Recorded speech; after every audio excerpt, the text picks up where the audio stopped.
What's going on, family? Welcome back to the JYM Mama podcast, a podcast created as a space for women to connect and grow unapologetically as we navigate through womanhood and entrepreneurship. Y'all stay tuned.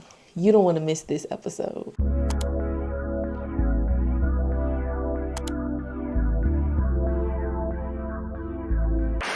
So today we're talking about setting goals. Goal setting, what the thing called at the beginning of the year? Not affirmations, but the thing that people, y'all know, the one that everybody get a whole lot of flack for doing at the beginning, New Year's resolutions.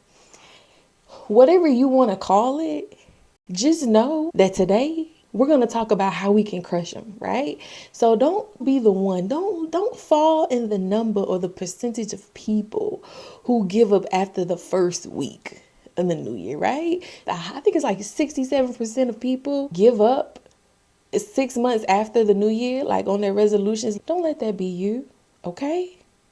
Get out your notepad and your pen. Matter of fact, don't get a pen.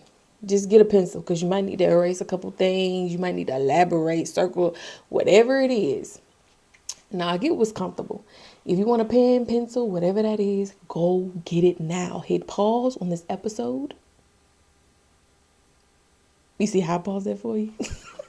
This is a working session today. Just like last week was a working session, how we had to work through regrets and how the year didn't go. Now we're about to intentionally say how we want the year to go. So first, number one, we need to write out our goals. That's right. Write them out. Not think about them. Not just put a pretty picture on some colorful paper from the Dollar Tree. No, I need you to get a sheet of paper. It could be printer paper, line paper, whatever you want to do, boo. It don't even matter. But you need to physically write them out. And I even think not even type them out. I know some people just like to go digital, and that's cool. You know what I'm saying? You could transfer it there. But when you start, as we're planning, right?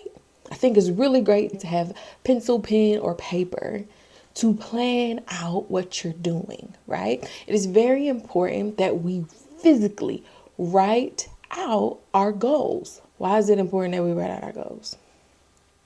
Because it forces you to get very clear about what you want as you write something out. I don't know about y'all, but I know for me, your girl, I can think through. Once I get my thoughts out of this congested place sometimes, and I get it out on paper, a clear, clean sheet of paper, it's like the clarity comes forth, right? Sometimes there's power in writing your things out, y'all. Trust me, go with me on this.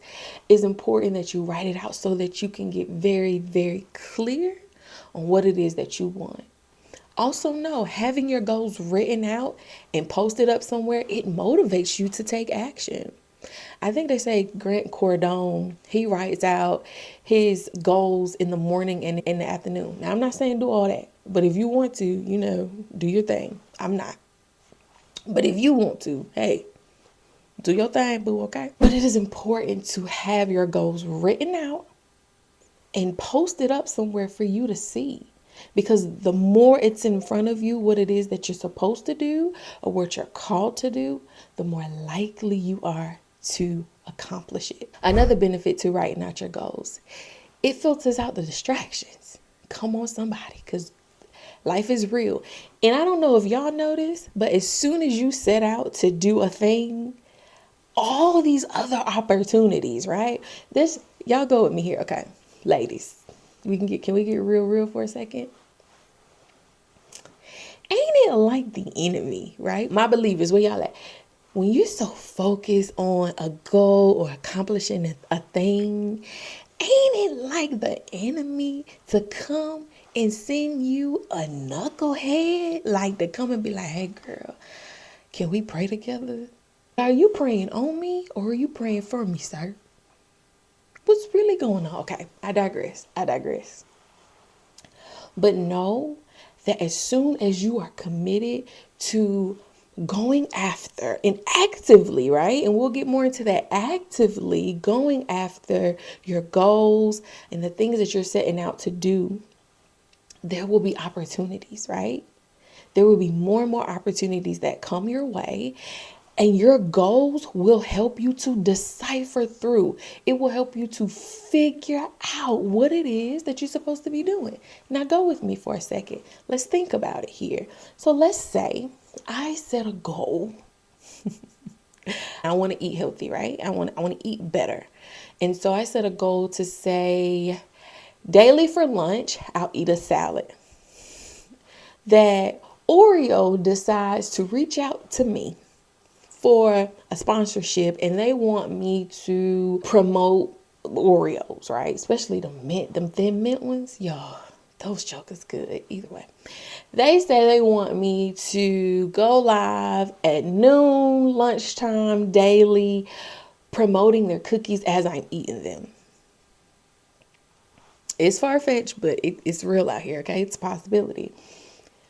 I have this goal to daily to eat only salads for the rest of the year for lunch. Does that align with my goal? Now, it's cool. It seems like a great opportunity because I'm going to be getting coins and I'll be able to enjoy some cookies that I really, really like. And maybe I could negotiate, but bring it back. Let's keep it at base level, all right? Does that align? That's an opportunity, right? And it seems a great opportunity. But would it align with my goals, right? Do you see how I can easily say that doesn't align with my goal and what I'm setting out to do in the year? That's not the opportunity for me. Having it on paper clearly where you can see it on a regular basis, do you see how that helps you to get very, very clear on what you're doing, but also to say, nah, that's not for me, or that does align with me, or that does not align with me and what I'm doing. Catch me next year, because I might check you out. But this year, that's not what I'm about. All right? Point number 2, we're going to talk about one and done goals versus habit goals. So what's a one and done goal? Let me give you an example. An example of a one and done goal is I will secure 2 sponsorship deals by June 30th, right? So I plan to secure 2 that has a number, it's measurable, sponsorship deals by a certain date. Once I hit that date, it should be done. And that's one and done, right? I'm done, on to the next, right? So what would a habit goal look like in that regard? A habit goal would be I will send out 5 pitch emails every Wednesday starting January 1. That's a habit goal. So it doesn't necessarily have an end date, but it has a habit that I want to use to measure my goal for the year. So when I get to December 31 or whenever I decide to reflect on my goals in the year, I'll be able to say, did I send out the 5 pitch emails every Wednesday from January 1? Like I said that I would. That's more of a habit. That's creating something that's ongoing. But a one and done, once you hit the date, boop, you done did that thing, okay? Or you might get to say June 30th. And say, I didn't secure it yet, let me extend it out. But either way, you have a definitive end date where the habit goal is ongoing. When you're setting your goals, in some spaces, especially when you're looking to make those lifestyle changes, especially as it pertains to like health and wellness, you might say a habit goal will help me achieve that thing more so than a definitive goal, right? The habit goal may help you to measure your success or your achievability. I don't know if that's a word, but we're going to go with it today. It might help you to just be able to track your success in that goal. Another example of a one and done goal is I will read 50 books this year by December 31. What? I will read 50 books this year by December 31st. That's definitive, right? Once I get there, boom, done, right? Hoping that I read the 50 books. A habit goal would look like I will read 30 minutes every day at 8 a.m. starting January 1. That keeps it regulated, right? That's saying this is something that I'll do every day or on a set schedule. I have a specific time so that I'm more likely to show up instead of just saying, oh, I'm going to do it every day. The more detail that you put on a goal, the more likely you are to meet that goal, take action in that goal, and stay consistent in that goal, right? Let's try to eliminate as much distraction or procrastination as possible. Put as much detail to it as you need. Okay, so let's get into point number 3. There are 3 ways that we can test our goals. In the book, The Best Year Ever, Michael Hyatt suggests that we look at 3 different areas. We should look at if our goals fall into our comfort zone, a discomfort zone, and the delusional zone. Ways we can identify if our goals are in our comfort zone. Let's ask the question of, can I see the steps clearly? Does this seem like something that is really easy or very achievable, like 1, 2, 3, and I'm done? Is it in that space? It's probably in your comfort zone. If it's a goal where you're like, oh, I can just do that like it's the back of my hand, or I accomplished it last year, let me just put it back on here this year and let me do it again. Can you easily see the steps laid out? And if you can, then you might need to question if this is in fact a comfort zone goal. Now let's go to our discomfort zone. In your discomfort zone, this is a place where growth can take place. This is a place where you will be inspired, right? This is a place where you might not see all the details. And if you're like me, I'm a planner. If at any cost I can alleviate pain, suffering, people saying no, disappointment, all of that, that's what I like to plan ahead for. Oh, people could tell me no. Let me see what I can do and right now to plan so that it doesn't happen, right? Do you know how many times that has kept me from going after my goals? Do you know how many times that has kept me from approaching people who may have had great opportunities for me, but because I had the fear of them saying no or the possibility of them saying no, I didn't do it. Please know that in the discomfort zone, it is what it is, right? In the discomfort zone, you might only know step 1. When I tell you that's where I am in this season, there are things that I'm branching out to do, that I'm trying out, that I believe that God is calling me to do. I only know step 1.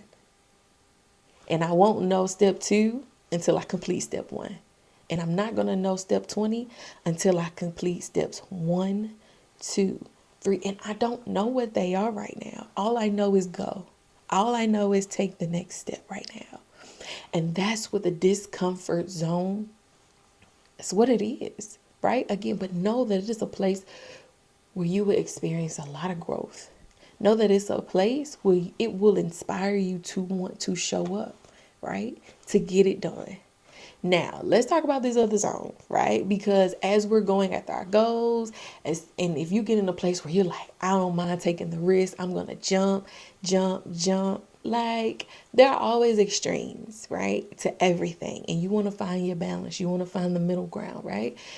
There's an extreme where you just playing it safe. And there is the other part of the extreme where it's crazy. That's where you are in the delusional place, right? A delusional goal would be, I plan to play in the 2023 Masters tournament. It's 2022 right now, okay? So depending if you listen to this in 2050, it's 2022 right now.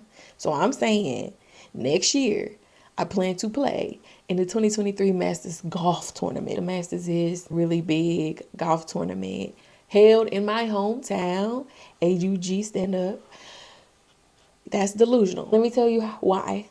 Because it might not be for you. If you're an avid golfer, if you've been in the PGA Tour, right? That might not be a delusional goal for you. But for me, it is.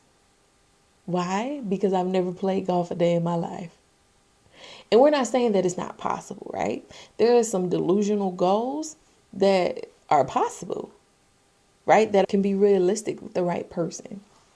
For me, it would be delusional. One, I've never played golf before. And even if I had the Mamba mentality, that just is insane. Angel, they don't even. Either way, that's neither here nor there. So that is delusional.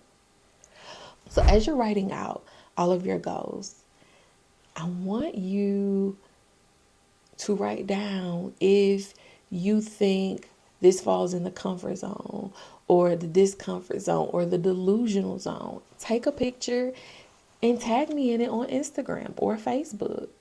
I challenge you to tag me in it and write out if it's in the comfort zone or if you think it's in the delusional zone or discomfort zone.